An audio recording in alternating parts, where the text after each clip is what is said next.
Hello, I'm currently studying for OCS, and I find my current method of studying to be fairly boring. Now, one way to solve this is to make content for others. The other way, or the second way, is the end result of the development of this content. It's by listening and reciting.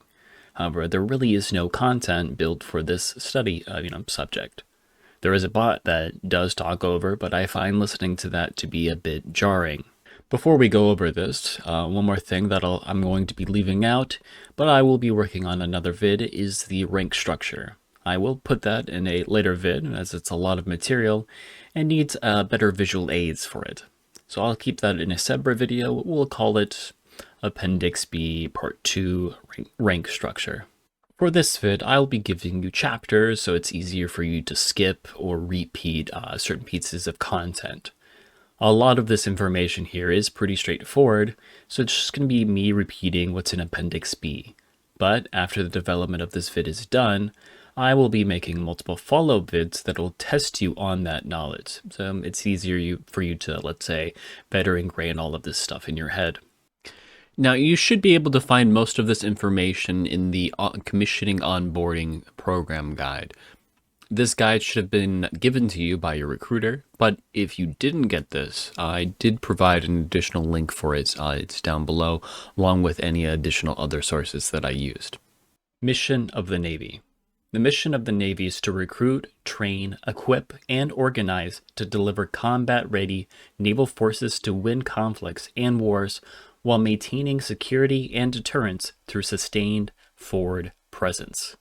The Navy has divided its own mission into 4 mission areas: strategic deterrence, sea control, projection of power ashore, and lastly, naval presence.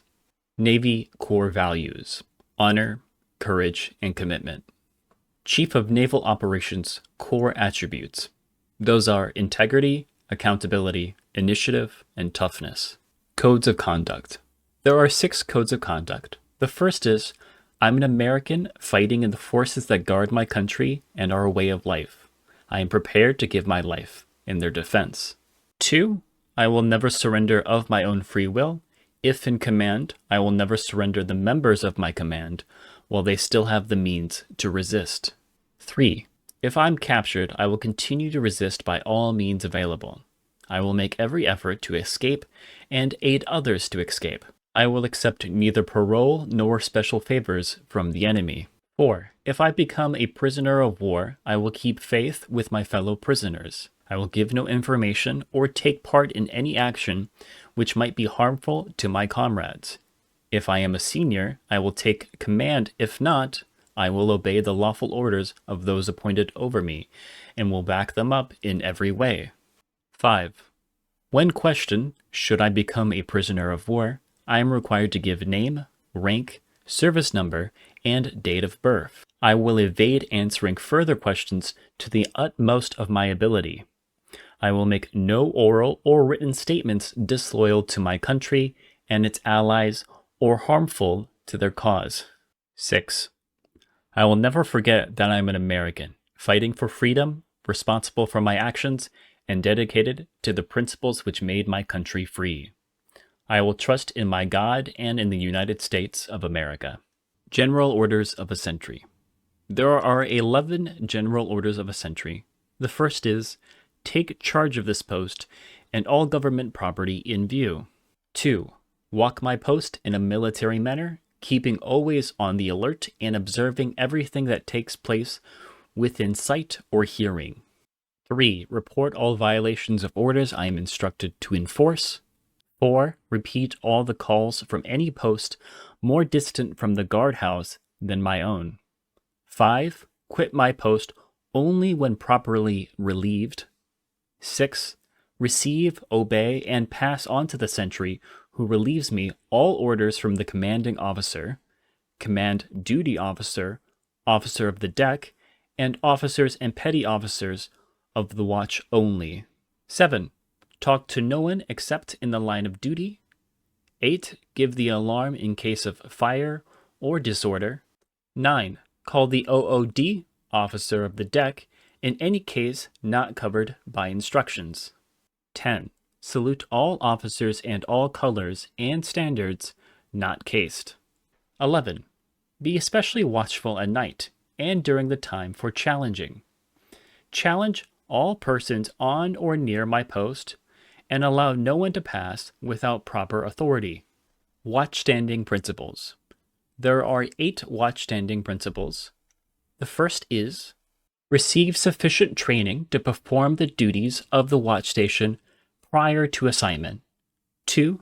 Be fully attentive to the duties and responsibilities of the assigned watch station.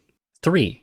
Frequently review all of the emergency procedures of their watch station in order to be ready to execute emergency procedures without delay. 4. Not leave their watch station unless properly relieved, or so ordered by the officer in charge of the watch station. 5. Know whom to report to in the watch organization and all watch standards who shall report to them.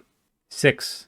Not to be assigned or assume any other duties which may distract them from their watch function. 7. Shall report all violations of the unit's regulations, directives, and other breaches of good order and discipline. Shall try to the utmost to suppress such violations. Shall report any known or probable violation of safety precautions or safety regulations. Shall try to the utmost to suppress such violations and other malpractice which may endanger the safety or security of a naval unit and its personnel. 8. If authorized to carry arms, shall be instructed on the following orders to sentries and the circumstances under which a weapon may be fired. Watches requiring the carrying of arms will be assigned only to persons who have been trained in the firing of the weapon assigned. One additional thing to this video.